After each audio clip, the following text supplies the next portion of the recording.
Tengo 67 años y me llamo Beatriz. Jamás imaginé que mi propia sangre me convertiría en una extraña bajo mi propio techo. Pero aquel domingo de abril, todo se derrumbó. Llegué puntual, como cada tercer domingo del mes, con mi bolsa llena de postres caseros que preparaba con amor. Esta vez había hecho buñuelos con miel, los preferidos de mi nieto Sebastián. La residencia de mi hijo Marcos me intimidaba cada vez más. Pisos relucientes, lámparas de cristal, muebles carísimos, todo construido con el sudor y el esfuerzo que mi difunto esposo Alberto y yo invertimos durante 40 años. Pero al parecer, eso ya no tenía importancia. Diana, mi nuera, me recibió con esa sonrisa ensayada que dominaba a la perfección. Llevaba un vestido negro que seguramente valía más que 3 meses de mi pensión. «Beatriz, qué bien que llegaste», dijo, aunque sus ojos contaban otra historia. «Pasa, Marcos está ocupado con unas llamadas». Sebastián estaba hundido en su celular. Mi nieto de 16 años, al que había arrullado tantas noches, ahora apenas levantaba la vista. «Hola, abuela», murmuró sin despegar los ojos de la pantalla. Me senté en el rincón que silenciosamente me habían asignado. Diana se encargaba de que yo entendiera mi lugar en esa casa. La cena transcurrió como siempre. Marcos hablaba de negocios. Diana presumía compras nuevas. Sebastián comía en silencio. Mis intentos de conversar eran recibidos con miradas incómodas o simplemente ignorados. Todo estalló cuando servía los buñuelos. «Por cierto, Beatriz», Diana dejó su copa sobre la mesa con fuerza innecesaria. «Necesitamos hablar sobre tu situación, mi situación», como si fuera un asunto por resolver. «¿Mi situación?», lo pregunté, sintiendo ya el peso en el estómago. Diana miró a Marcos, quien asintió levemente. Era evidente que lo habían planeado. «Mira, ya no tienes edad para vivir sola en ese departamento viejo. Marcos y yo pensamos que sería mejor que vinieras aquí». Por un instante sentí alivio. Quizás finalmente me aceptaban. Pero Diana continuó. «Claro, no puedes usar las habitaciones principales. Hay un cuarto en la parte trasera, junto al garaje. Está bien preparado. El garaje. Me ofrecía vivir en los cuartos de servicio». «Diana, yo no creo que...», intenté decir. «No es una sugerencia», me cortó. Su máscara de amabilidad cayó. «Es la única opción. No puedes seguir siendo una carga económica para Marcos. Una carga. Yo, que había trabajado incansablemente para construir lo que ahora disfrutaban». «Mamá, Diana tiene razón». Marcos finalmente habló, sin mirarme. «¿Es lo mejor para todos?». Entonces Sebastián levantó la vista.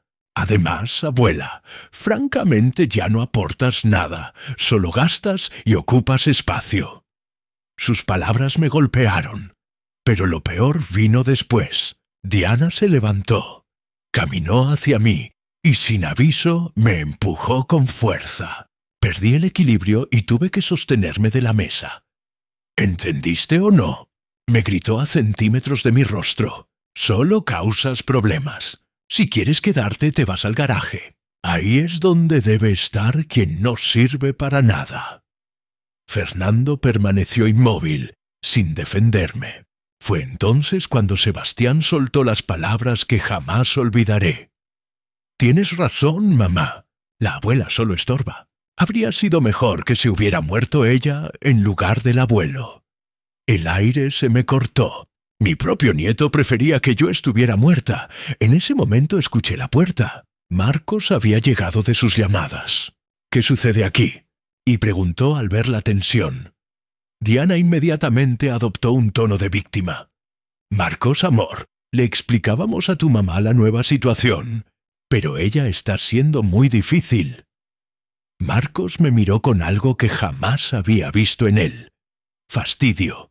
Como si fuera un problema que había evitado demasiado tiempo. «Mamá», dijo con firmeza, Diana tiene razón. Ya no podemos mantener dos hogares cuando aquí hay espacio.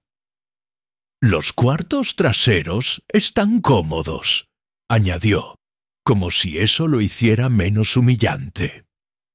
Me quedé parada, viendo a mi familia como extraños. Muy bien, susurré finalmente, si eso es lo que desean. Diana aplaudió teatralmente. Perfecto, puedes mudarte este fin de semana. Caminé hacia la puerta, tomé mis cosas. En el umbral me detuve. Solo para que sepan, su abuelo se moriría de vergüenza si viera cómo me tratan. Marcos desvió la mirada. Diana se encogió de hombros. Sebastián seguía en su teléfono. Salí sabiendo que mi vida acababa de cambiar, sin imaginar que pronto descubriría quién había sido realmente mi esposo y qué secretos guardaba sobre la fortuna que ahora me negaban. El cuarto junto al garaje era exactamente lo esperado. 4 paredes blancas, una cama angosta, un ropero pequeño y una ventana que daba al patio donde guardaban herramientas. Diana había puesto una televisión vieja y una silla de plástico. Me mudé el sábado con 2 maletas. Marcos contrató muchachos para llevar mis cosas, pero él no estuvo presente. Diana supervisó todo, asegurándose de que entendiera las reglas.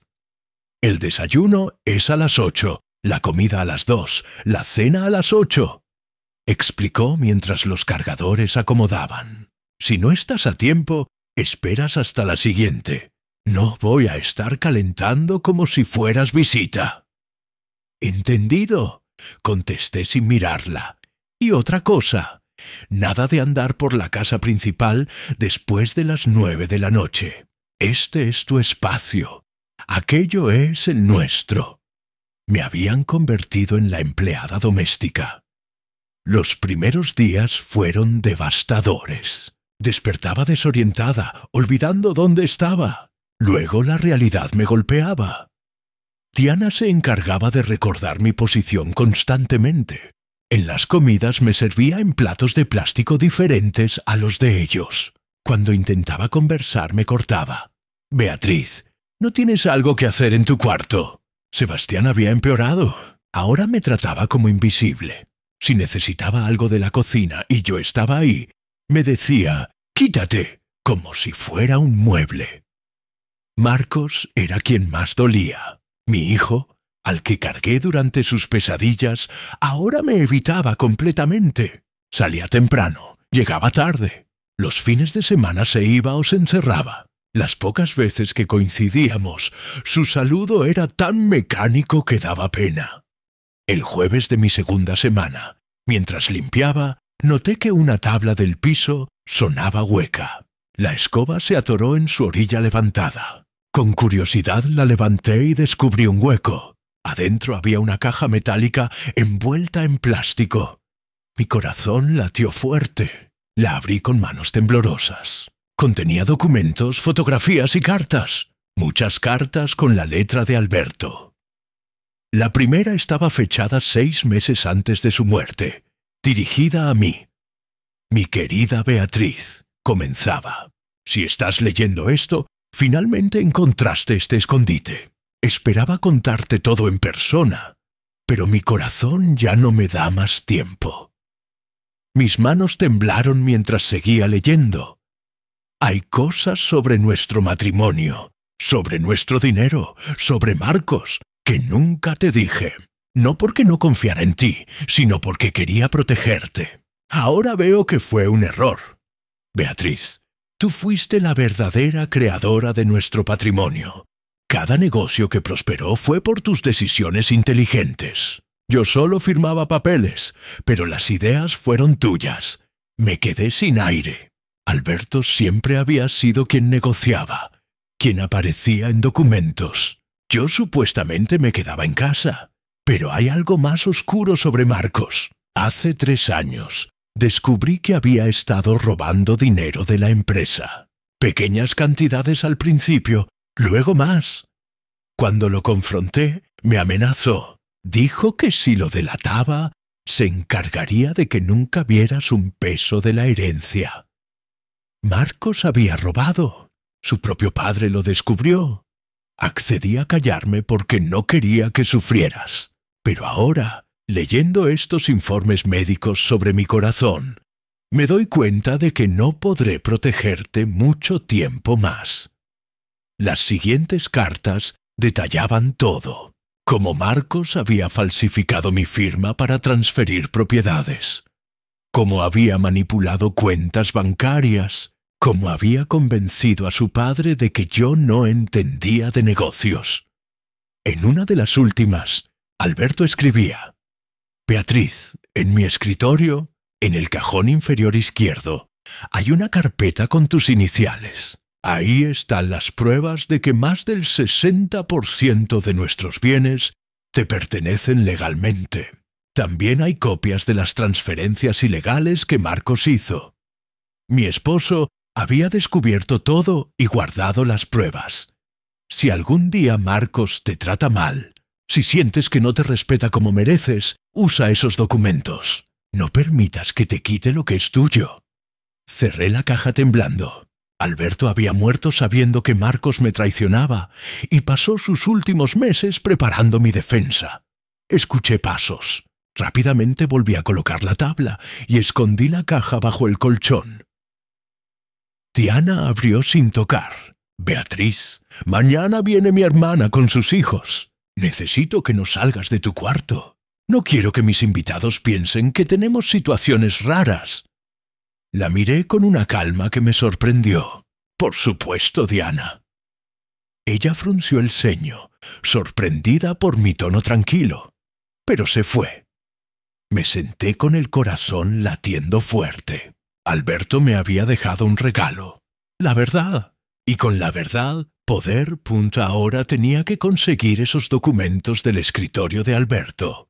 El problema era que Marcos había convertido ese estudio en su oficina personal, y Diana controlaba cada movimiento mío.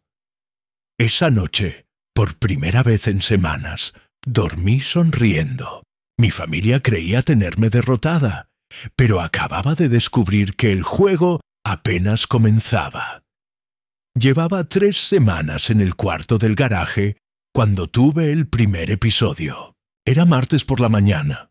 Había desayunado en silencio mientras Diana revisaba su teléfono y Marcos leía el periódico, ignorándome.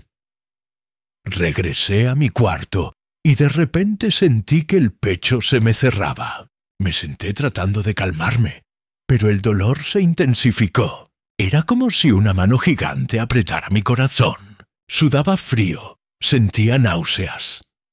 Me levanté para pedir ayuda, pero la puerta que conectaba con la casa estaba cerrada con llave. Diana había empezado a hacerlo la semana anterior, supuestamente para mantener privacidad. Toqué con todas mis fuerzas. «¡Diana, Marcos!», grité, pero mi voz salía débil. «Por favor, necesito ayuda». Silencio total. Volví a golpear con el puño. Sabía que estaban ahí porque había escuchado la televisión momentos antes. «Por favor», supliqué. «Me siento muy mal». Después de eternos minutos, escuché pasos. La puerta se abrió y apareció Diana con expresión molesta. «¿Qué escándalo es este, Beatriz? Estoy en una videoconferencia importante». «Me duele el pecho», logré decir, apoyándome en el marco. «Creo que necesito un médico». Diana me evaluó de arriba abajo. «Probablemente son nervios», dijo finalmente. «Tómate un té y se te pasa». «Diana, por favor, esto no se siente normal». «Mira, Beatriz, no podemos correr al hospital cada vez que te sientas un poco mal. Ya no eres joven, es normal que duelan cosas». Cerró la puerta en mi cara otra vez. El dolor continuaba, pero ahora se agregó algo peor. La certeza de que si me pasaba algo grave, no me ayudarían. Logré llegar a la cama, respirando despacio hasta que el dolor disminuyó. Fue ahí cuando decidí que debía encontrar esos documentos cuanto antes. Esa tarde, mientras miraba por la ventana, vi a una mujer mayor caminando por el patio. Era Guadalupe Torres, quien había trabajado como empleada doméstica 15 años hasta que Diana la despidió hace 6 meses. Guadalupe había sido como familia. Alberto y yo la queríamos mucho. Verla me llenó de alegría y tristeza simultáneas. Salí corriendo hacia el patio. «Guadalupe», la llamé en voz baja para que Diana no escuchara. Se volteó y al verme, su cara se transformó. Primero sorpresa, luego horror. «Señora Beatriz, ¿qué hace aquí atrás?» «Es una larga historia», dije, sintiéndome avergonzada. Guadalupe se acercó con esos ojos sabios. «¿Está viviendo en el cuarto de servicio?», preguntó directamente.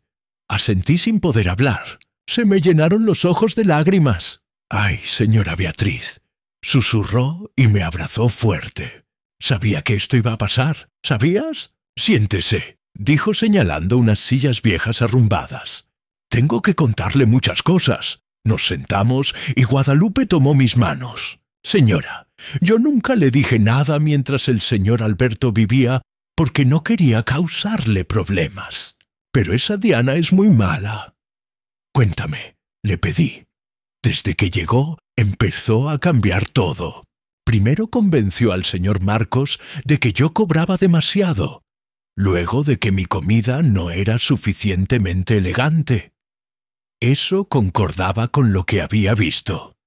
Pero lo peor no era eso. Diana empezó a meterse en los asuntos del señor Alberto. Lo manipulaba para que no la dejara participar en decisiones importantes. «¿Cómo?» Le decía que usted estaba muy vieja para entender de negocios, que era mejor no preocuparla. Yo los escuchaba cuando limpiaba la oficina. Mi estómago se encogió. Alberto había empezado a alejarme de los negocios los últimos 2 años. Pero siempre pensé que quería que descansara. Y hay algo más. Diana no es la primera esposa que hace esto. Mi hermana trabajaba para una familia en Polanco. La nuera también convenció al esposo de mandar a la suegra a los cuartos de servicio. Después la fueron aislando hasta que la internaron en un asilo público. Se me heló la sangre. Eso era lo que Diana planeaba para mí. ¿Qué pasó con esa señora? Se murió a los 6 meses, de tristeza según mi hermana.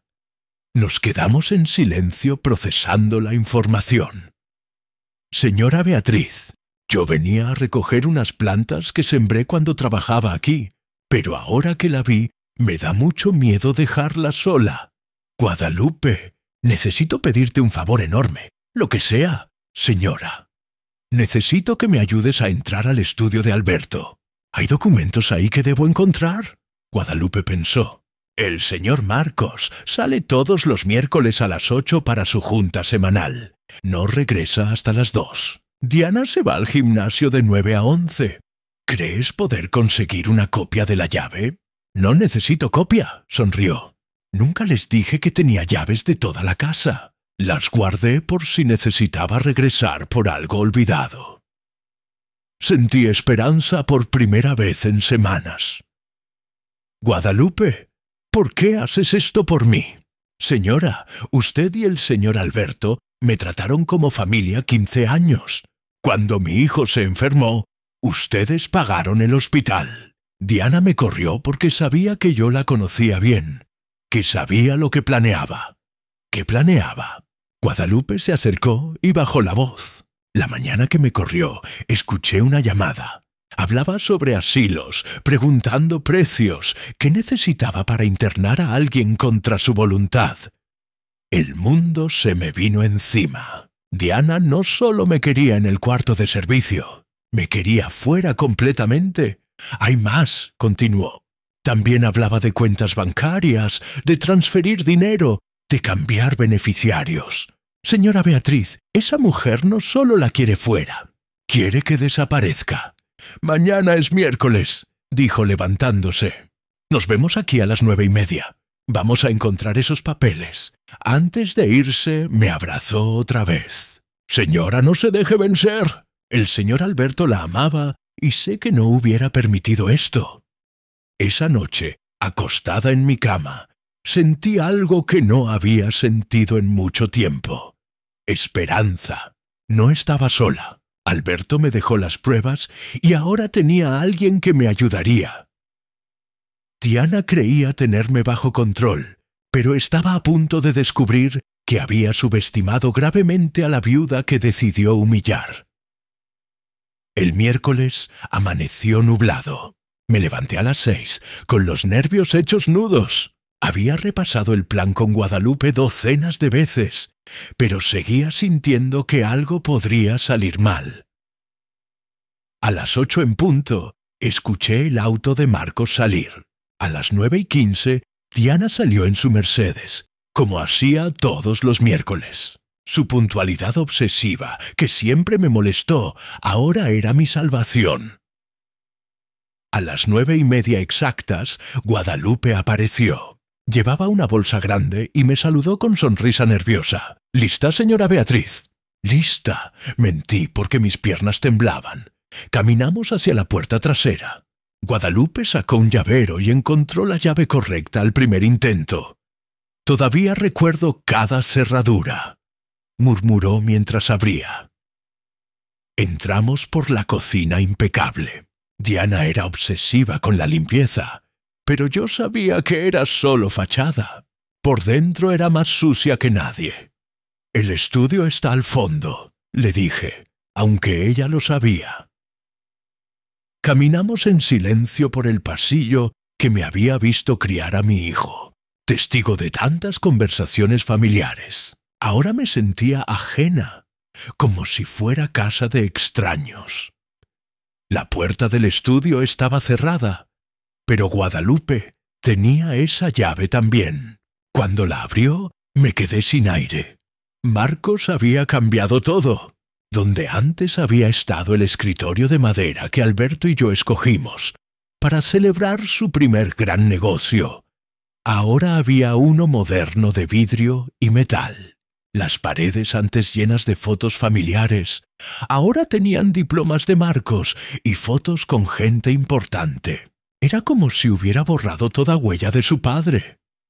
«Señora, tenemos que apurarnos», me recordó Guadalupe. Diana regresa a las 11. Me dirigí donde recordaba el escritorio de Alberto, pero ya no había nada familiar. Los muebles eran completamente diferentes.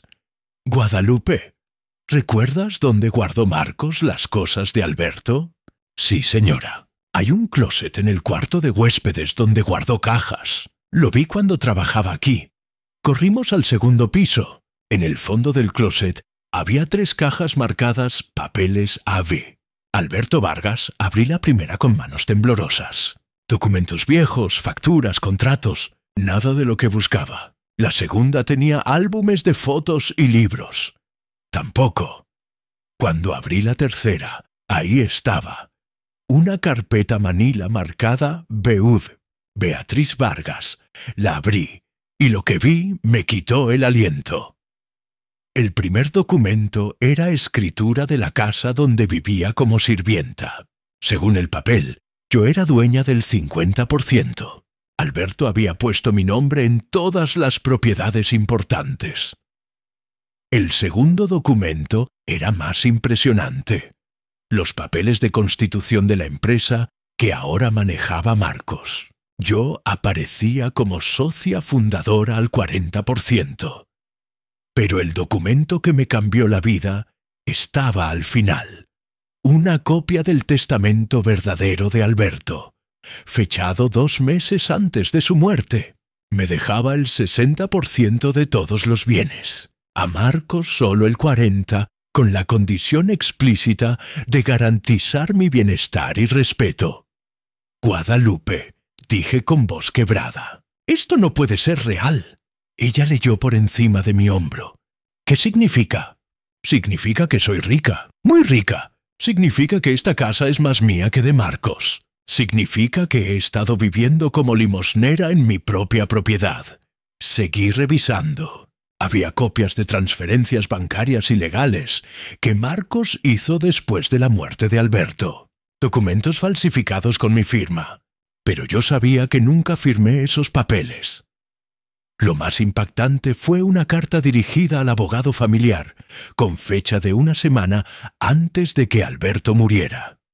Licenciado Ramírez, le escribo para confirmarle que bajo ninguna circunstancia debe permitir que se ejecute el testamento del notario 47. Ese documento fue elaborado bajo presión de mi hijo Marcos y no refleja mis verdaderas intenciones. Mi testamento verdadero está en el notario 12, donde Beatriz aparece como heredera principal.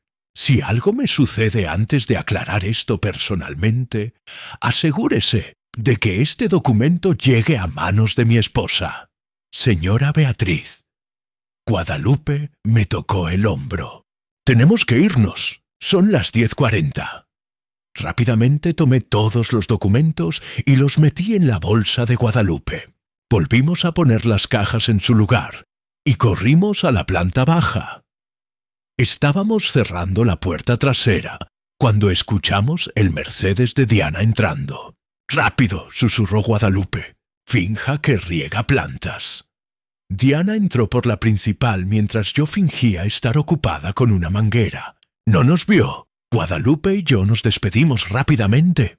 Quedamos de vernos el viernes para revisar todo con calma. De regreso en mi cuarto, escondí los papeles donde había encontrado las cartas de Alberto. Mi corazón latía tan fuerte que pensé se me saldría del pecho. Esa noche, en la cena, Elena y Marcos hablaban de sus planes para el fin de semana. Irían a la playa con amigos. «Beatriz, obviamente no puedes quedarte sola», me dijo Diana. «He hablado con una señora que cuida ancianos. Vendrá a hacerte compañía». Una cuidadora era el siguiente paso en su plan para controlarme completamente. «No es necesario», dije tranquilamente. «Puedo cuidarme sola». «No es negociable», respondió Marcos sin levantar la vista. «Es por tu seguridad». Los miré mientras seguían hablando, ajenos al hecho de que acababa de descubrir que me habían robado durante años. «Está bien», dije finalmente. «Lo que ustedes crean conveniente». Diana sonrió satisfecha de tenerme bajo control. Si supiera que acababa de encontrar las llaves de mi propia prisión. Al día siguiente, muy temprano, llamé al número de una de las cartas de Alberto. «Licenciado Ramírez, habla Beatriz Vargas, la viuda de Alberto Vargas». «Señora Beatriz, qué gusto escucharla. Precisamente la he estado buscando. Tengo documentos muy importantes para usted». «Yo también tengo documentos muy importantes, licenciado. Creo que es hora de hablar». Quedamos de vernos el lunes en su oficina. Le pedí que no le dijera a Marcos que había hablado conmigo. «Por supuesto, señora. Esto queda entre nosotros». Colgué sintiendo algo que no había sentido en meses. Poder. El verdadero poder que viene del conocimiento y la verdad. Diana había cometido un error fatal. Había subestimado a la mujer que creía haber derrotado. Pero la partida apenas comenzaba y ahora yo tenía todas las cartas ganadoras en mis manos. 2 años después, estoy sentada en el jardín de mi casa, la misma donde viví como prisionera, tomando té y leyendo. La casa está silenciosa, pero es un silencio pacífico, no opresivo. Marcos intentó contactarme varias veces el primer año. Sus mensajes pasaron de la ira a la súplica, pero nunca incluyeron una disculpa real. Nunca reconoció lo que me hizo. Diana, según Guadalupe, que trabaja conmigo otra vez, tuvo que regresar con su madre porque no podía mantener el estilo de vida al que se acostumbró. Sebastián, mi nieto, apareció en mi puerta hace 6 meses. Tenía 18 años y se veía diferente del adolescente cruel que me dijo que debería estar muerta. «Abuela», dijo cuando abrí la puerta, «vine a pedirte perdón. Lo dejé pasar no porque lo perdonara, sino por curiosidad.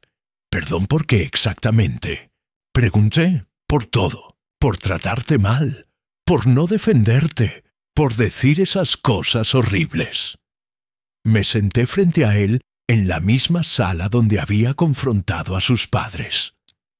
¿Y por qué me pides perdón ahora, Sebastián? ¿Qué cambió? Me di cuenta de que todo lo que me dijeron sobre ti era mentira. Y me di cuenta de que perdí a la única persona de mi familia que realmente me amaba. Sus palabras me conmovieron, pero no fueron suficientes. Sebastián, le dije, el perdón es algo que se gana, no se pide. Si realmente quieres una relación conmigo, vas a tener que demostrar que has cambiado. ¿Cómo? Empezando por ser el hombre que tu abuelo habría querido que fueras. Sebastián me visita una vez al mes. Está estudiando, trabajando, tratando de construir una vida sin depender del dinero que sus padres ya no tienen. Poco a poco, empiezo a ver al nieto que pensé había perdido para siempre. Pero la lección más importante que aprendí no fue sobre el perdón o la familia. Fue sobre mí misma. Durante décadas permití que otros decidieran mi valor. Primero Alberto, aunque me amaba. Luego Marcos y Diana. Nunca me defendí. Nunca exigí respeto. Nunca dije no cuando debería haberlo dicho. Ahora, a los 67 años, finalmente sé quién soy. Soy Beatriz Vargas. Una mujer que construyó un patrimonio, que sobrevivió a la traición de su propia familia y que encontró la fuerza para reclamar su lugar en el mundo. Ya no vivo para agradar a otros, ya no busco aprobación, ya no tengo miedo de estar sola, porque he aprendido que es mejor estar sola con dignidad que acompañada con humillación. Esta casa ya no es un lugar de dolor. Es mi hogar, y cada día que despierto aquí, recuerdo que la historia no termina cuando te caes. Termina cuando decides levantarte, sacudirte el polvo y demostrar que nadie puede quitarte lo que verdaderamente eres.